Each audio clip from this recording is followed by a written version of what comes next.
Hey there, welcome to dotnetFlix. Today, Sander's going to talk to us about using the Kafka endpoint on Azure Event Hubs, right? Yep, that's totally correct. And well, let's start with Event Hubs, right? Hmm. Good place to start. So Yes. Azure Event Hubs is this fully managed data ingestion service on Azure, right? Hmm. You've probably worked with it, right, Edwin? Yes, I have. I haven't used the Kafka endpoints, so I'm very curious about that, but I've worked with Event Hubs before. Right. So it's a data ingestion service. It's really high scale. It can receive millions of events per second, and it stores those events in event streams. And those streams are also partitioned to support that scale out. So then when a client comes along, it can pull events from those streams starting at some time offset. So it's up to the client to decide which messages to get from the stream. So in that way, it's very similar to Apache Kafka, which is also an event streaming platform, but which is an open source event streaming platform. Now, I also use Event Hubs on many different projects. It's really one of my favorite Azure services. I think it's really cost effective and it's very reliable in my experience. But there are some downsides I regularly encounter. So, first off, there isn't a simulator available for Event Hubs. Right? So, if I want to run my solution locally on my laptop, I either have to connect to an existing Event Hub in the cloud or use something else, some local alternative like Kafka, which I can run in Docker image. Because again, they are very similar conceptually. But in this scenario, I now have to write specific code for that in my solution, right? Because I need to be able to switch between event hubs or Hmm. Kafka. And there are ways around that. You can use different messaging abstraction libraries like Mesh Transit or stuff like that. Hmm. But anyway, I really prefer to simply be able to target just one streaming messaging platform. So secondly, with both Event Hubs and Kafka, it's the client that controls which messages it wants to pull from the stream, right? And the clients can save the offsets to keep track of where they are in the stream. So they're basically sending checkpoints. Yep. Now, with Event Hubs, if you just use the standard SDK, those offsets need to be stored in some external storage, like Azure Storage. And that's something else you need to manage and also pay for. And that can actually add up quite a bit if you process large volumes of data and you need to update your checkpoints very often. Hmm. So if you're using Azure Storage for those checkpoints, have a look at premium storage accounts because those have a higher storage cost but a lower transaction cost. And that's ideal for checkpointing because you're not storing much data. You're only storing a couple of numbers, but you are writing and updating those numbers a lot of times. So those are really two downsides I deal with regularly, both the having to maintain an external store for checkpoints, paying for that, as well as not having some local simulator or emulator to work with. Now, there's actually a really nice way to solve both of these issues because Azure Event Hubs provides a Kafka-compatible endpoint on an event hub. And that enables you to connect to the event hub using the open source Kafka protocol. So now for my scenario, I can run Kafka in a container when I'm developing locally on my laptop. And then when it's time to go to production, I can use the exact same code to connect up to the Azure Event Hubs, but use that Kafka endpoint, right? So let me show you how this works. And let's start by creating an event hub in Azure. So let me switch to my browser here. Let me see, where is it? It's over here. So I've already created an event hub namespace, so we don't have to wait for that. But it's still quite empty. So you can see this is just a standard event hubs namespace with single throughput unit. And if we scroll a bit down, you can see that the Kafka servers is enabled here. So if you create an event hub namespace from the portal, you don't even get the option. It's just enabled by default. But we don't have an actual event hub yet. So let's create an event hub. And of course, because it's a demo, I'm going to send orders. So let's just make an orders endpoint here. Now, this event hubs concept maps one-to-one to a Kafka topic concept, right? So that's the actual message stream where you're going to write and read your messages from. And it can be partitioned to support scale out. So for now, let's say we want to have 2 partitions. And then at the bottom, I can also configure some retention settings. I have basically 2 options here. So the default is this delete policy. And with this policy, you get time-based retention, right? So that means that messages are parsed when the retention time expires. So simply put, all the messages get deleted first. But there's also this compact option. And if you select that, you get key-based retention instead of time-based retention. So let's say we are receiving temperature readings from a bunch of different sensors, right? And we use the sensor ID as the message key. So the compact policy will then keep the latest temperature reading for each sensor and delete any older readings. So that's very useful as well. But we're going to keep this on delete and then move to this capture tab. Because a really important thing to note here with these retention policies is that they don't allow you to store your historic data indefinitely, right? And that's a very deliberate design choice because Event Hubs and Kafka are event streaming engines, and they're not designed to replace a database or a permanent store. There are much better options for that, like, for example, Azure Data Lake. And the easiest way to get your data from an Event Hubs into a data lake is to use this Event Hub capture functionality. But for now, we don't need that, so let's skip it. And let's just create our Event Hub. All right, so this is done. Let's see. Let's go over to Rider, and I'll show you some of the code that will, or maybe I'll show you first that we can connect to the endpoint before we start writing code. I'm using Rider as my IDE on the Mac, and Rider has a plugin for Kafka. So this plugin allows me to connect to any Kafka cluster. And when using the Kafka protocol, we can use SSL for authentication. So SSL stands for Simple Authentication and Security Layer. And Event Hubs provides basically 2 options here. We can set up SSL to either use OAuth or shared access signatures. Now, if you use OAuth with Microsoft Entra ID, you can use Azure Role-Based Access Control. So that's very nice. It allows you to set fine and grant permissions. It enables you to use managed identity. But I'm first going to use the other options, which is a little bit simpler and which are the shared access signatures, or the SAS tokens. Now, to set it up, I'm going to need the connection string. So I'm going back to the portal, going to shared access policies here and look at the root managed shared access key. And I'm going to copy this connection string. So moving back to Rider, I can add a new Kafka connection. And the first thing I need to do is to tell it where my Bootstrap server is. So this is basically the URL where it wants to connect to. So I'm going to paste in my connection string. I'm going to paste in my connection string, but then basically delete everything except the endpoint because we only need the URL. So that's going to be dotnetflix.servicebus.windows.net, and the Kafka endpoint listens on port 1993. So I'm going to add that. Then I'm going to tell it I want SSL security. I want you to use SSL. And then the username, and this looks a bit weird, but stay with me here. The username is $connection string, which tells Event Hub, hey, I want to use the connection string as my password. And in the password, I paste in the complete connection string. And once I have this set up, I can test my connection, and you can see it's connected. So let's save this.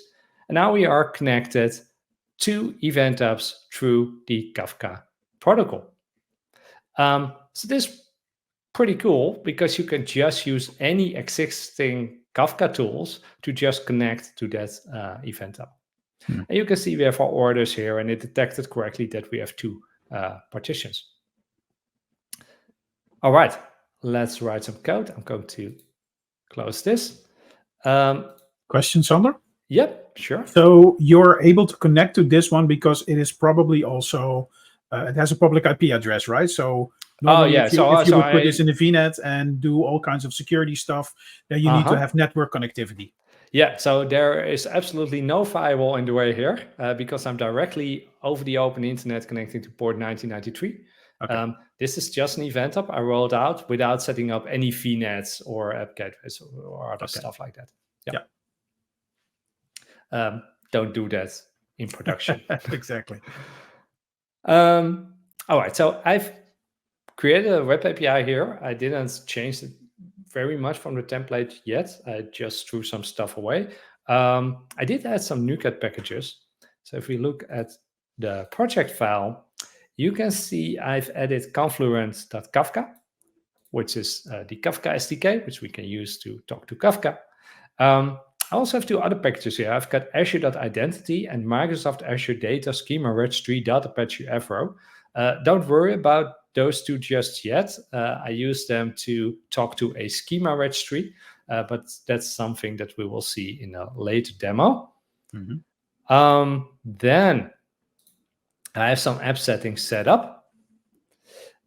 So I have the fully qualified namespace of my Event Hubs namespace here, and I have some information for to connect using OAuth. All right, because I'm not going to use a SES token again. I want to use OAuth from this application. That's actually the recommended way to do that authentication in production environments. So to get all this info, I have created an application registration in Azure, and we can find that. It's called dotnetFlix. Here it is. So I've just created an application registration. From that, you can get the tenant ID and the application ID. And then also I added a secret, as you can see here. So that gives me the client secret. And then in order to do actually something useful with this application registration, in my event hub, I've assigned it a role. So if I look at the role assignments, you can see that that application registration has the role is Azure Event Hubs data owner. So that means it can read and write from the event hub. There are also roles with less permissions. So you could, for instance, tell it you only have the rights to read or you only have the rights to write. A little bit below that, you see it also has the schema registry contributor role, but again, that's for a later demo, but keep that in mind. So let's jump back into Rider. I've also created a Kafka configuration class, which I use to bind those app settings to. So you can see the same app settings here, and it has some useful convenience properties, like the bootstrap URL is the full namespace in addition to the port. And for the token endpoint, we need to go to Microsoft Entra ID, which can be reached at the login microsoftonline.com, then your tenant ID, and then all the rest of this URL. And when we do the OAuth dance, we need to specify an OAuth scope. And for the Kafka endpoint, that's going to be HTTPS, and then your fully qualified namespace, and then the .default scope. So you need to request that scope to actually get access to the Kafka endpoint. All right, so with all this configuration out of the way, let's actually start publishing a message. So I have my minimum program here, and let's create an API to produce an order. So I'm going to add a post endpoint on /order. That post endpoint is going to take an order that we send to it. It also uses the configuration, and the rest we need to implement. So the first thing we obviously need is to have that order. And that's just going to be a simple record with 3 fields, an order ID, item ID, and an item quantity. It doesn't really matter. For this demo, I just need some data to send in the message. All right, so let's start implementing this. Here's my snippet. So the first thing I need to do is to set up the producer config. And you can see I basically copy all of the things from my Kafka config file. And then using that configuration, I can create a producer builder. That producer builder will give me the producer that I can use to send messages. Now, this producer builder takes 2 type arguments. The first one, which I've set as nil, That's the type of the message key. The second one, which I've set to string, is the type of the message value. Now, the key is used to determine to which partition the message is sent. Right? So if ordering is important to you, then you need to make sure to use the same key for those messages that must be ordered. If you use nil here, it just means, hey, Kafka, do whatever you want, and it will use a mostly round-robin strategy to distribute the messages across the partitions.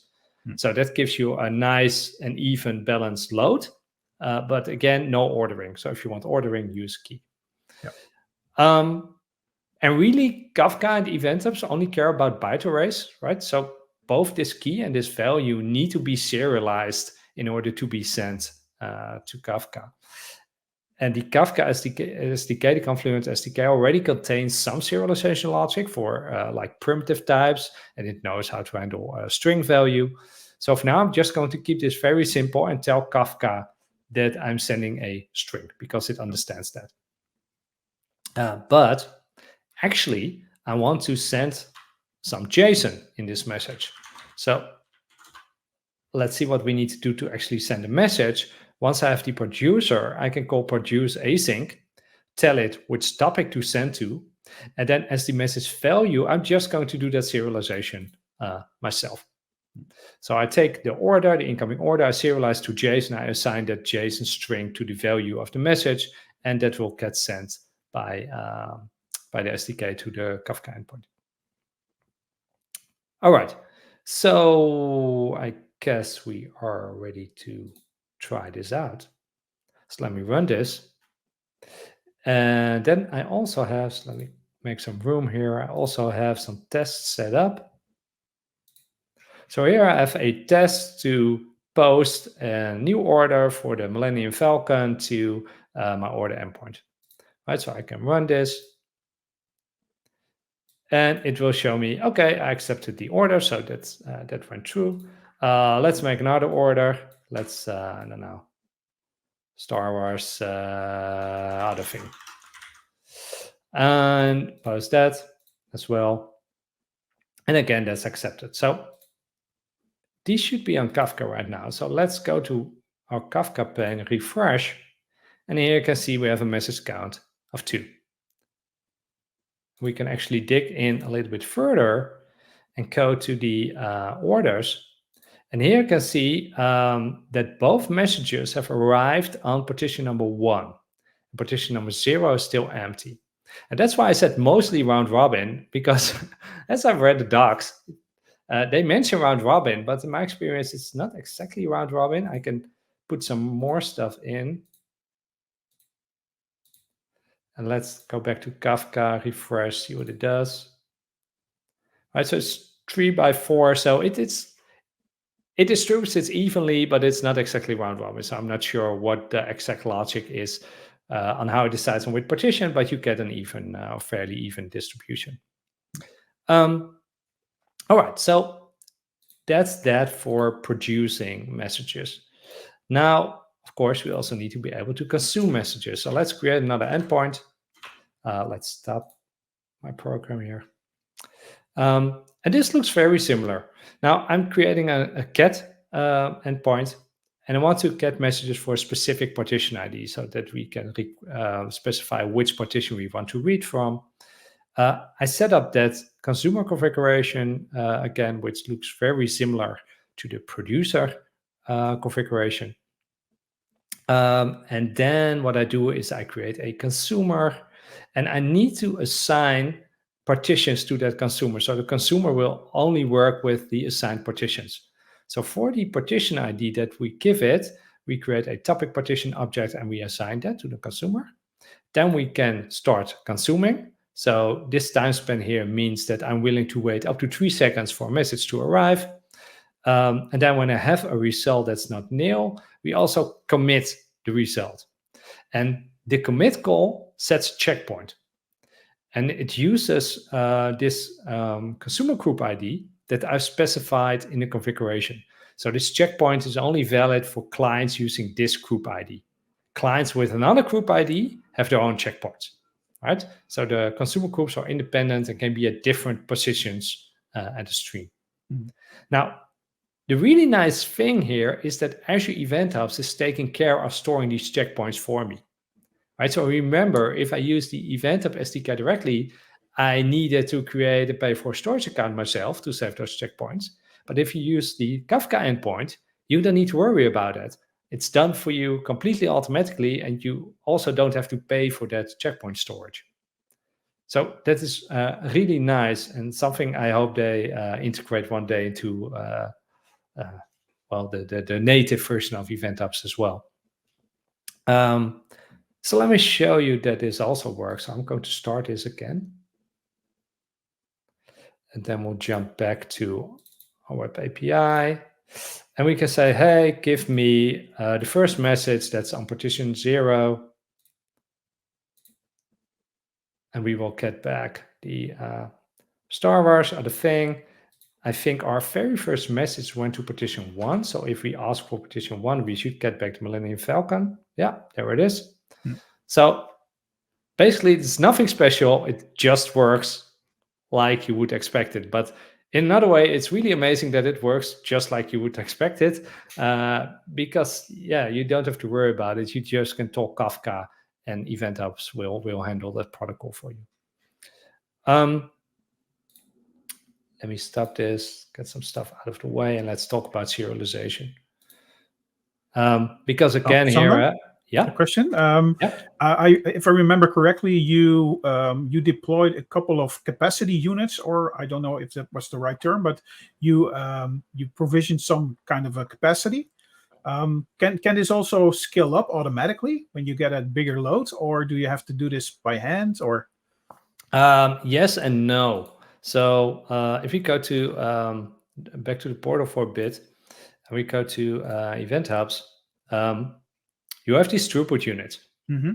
And one throughput unit is, if I remember correctly, it's something like you get 1 megabyte of ingress and 2 megabyte of egress. So if you have a high volume, then that you need 2 units, 3 units, 4 units. You can scale out automatically, and that's done by enabling this auto-inflate property.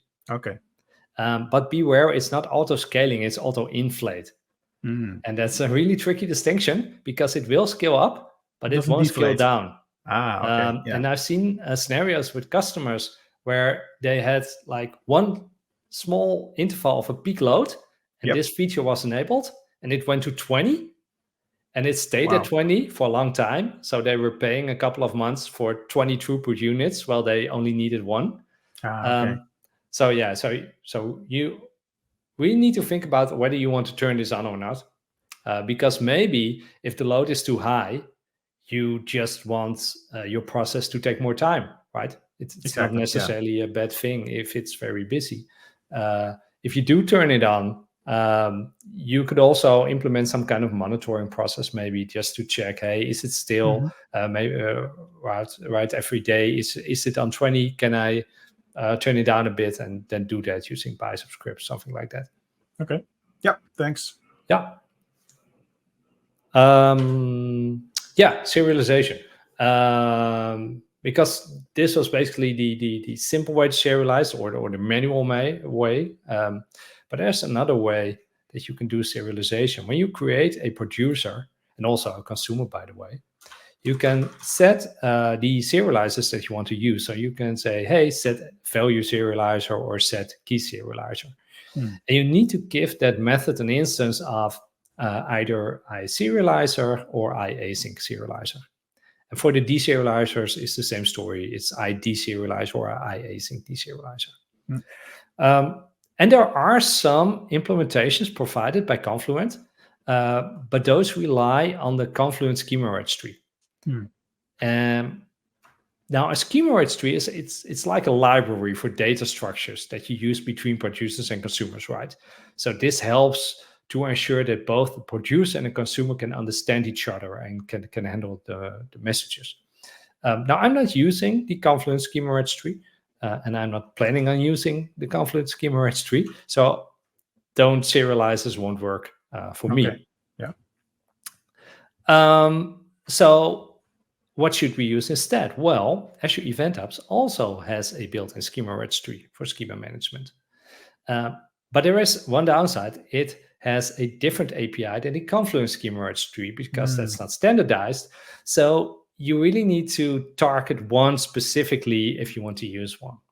And really in smaller projects or scenarios where there aren't any external parties, you can probably handle serialization and deserialization manually within your application code, like I did here.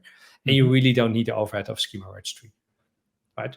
But let's say we are in a more advanced scenario and we do need one because we're integrating with some other parties and we need to share the schemas.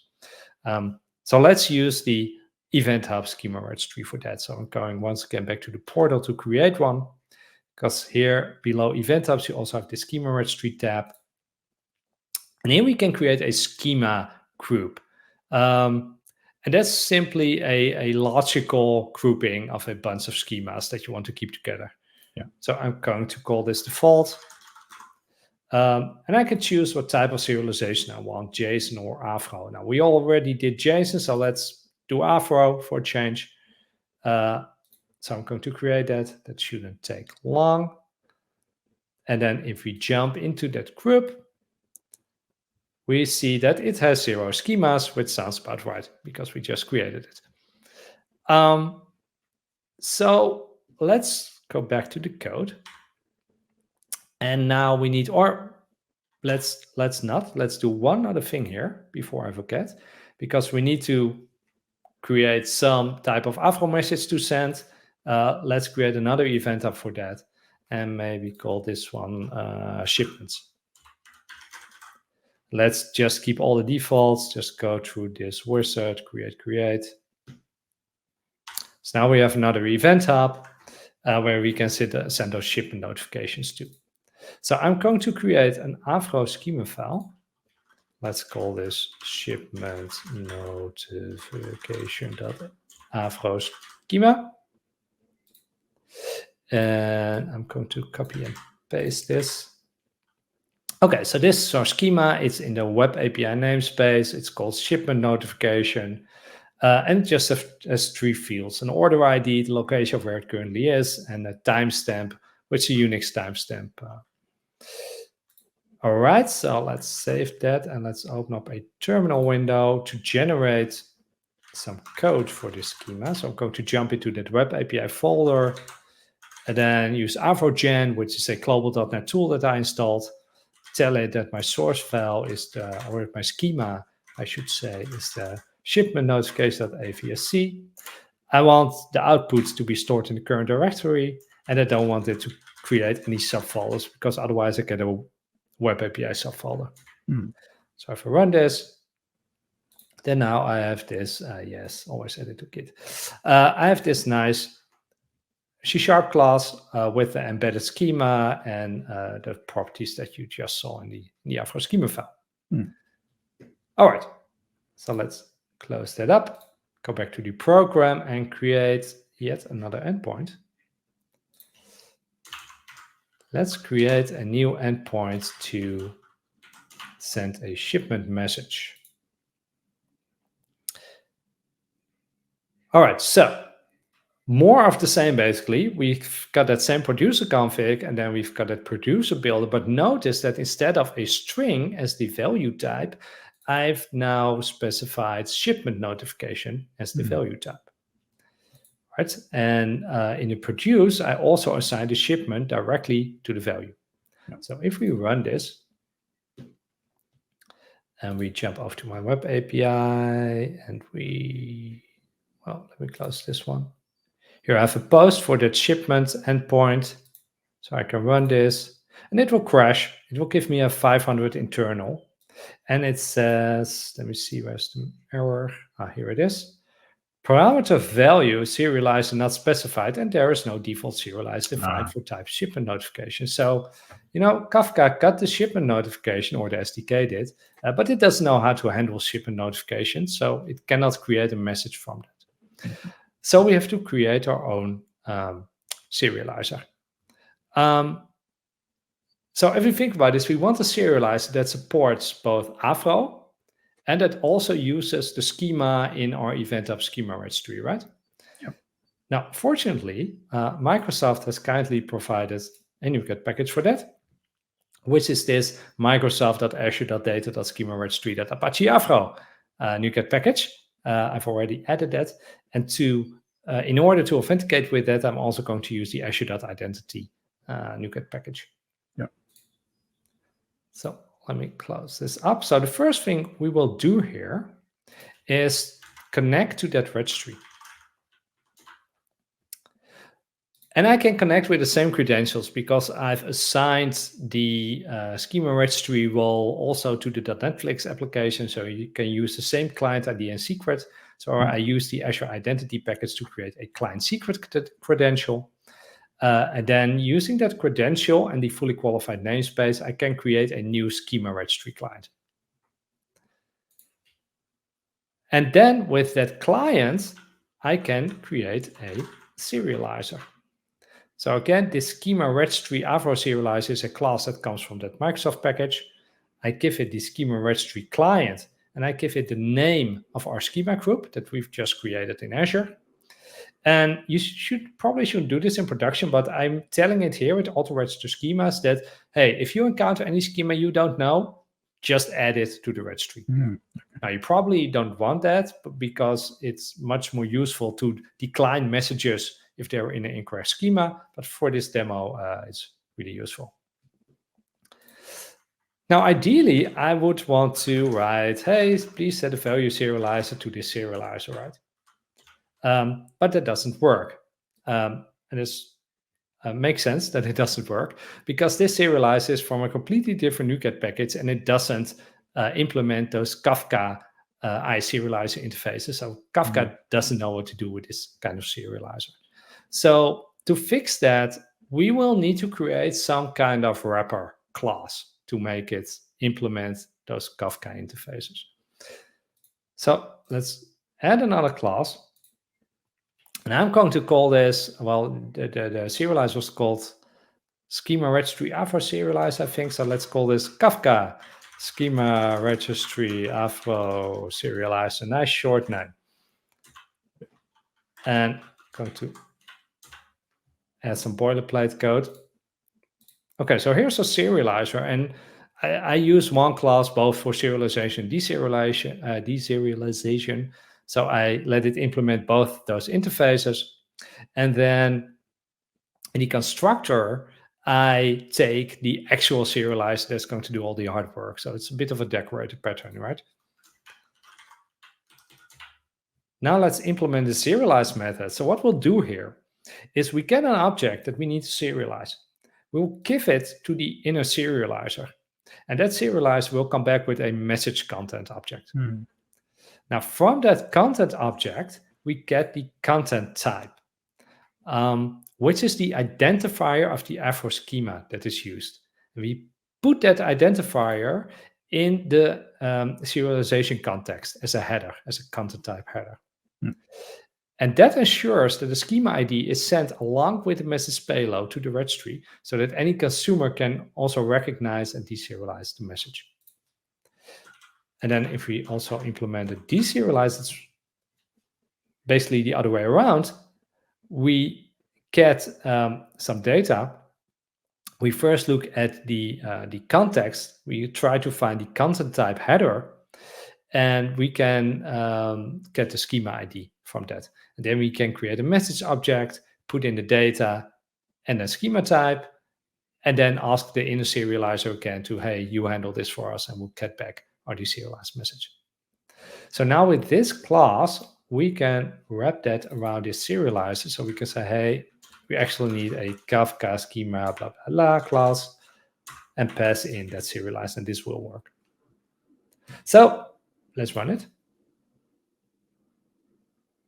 And let me see, let's close this one, and let's switch to Web API. And let's try posting a shipment again.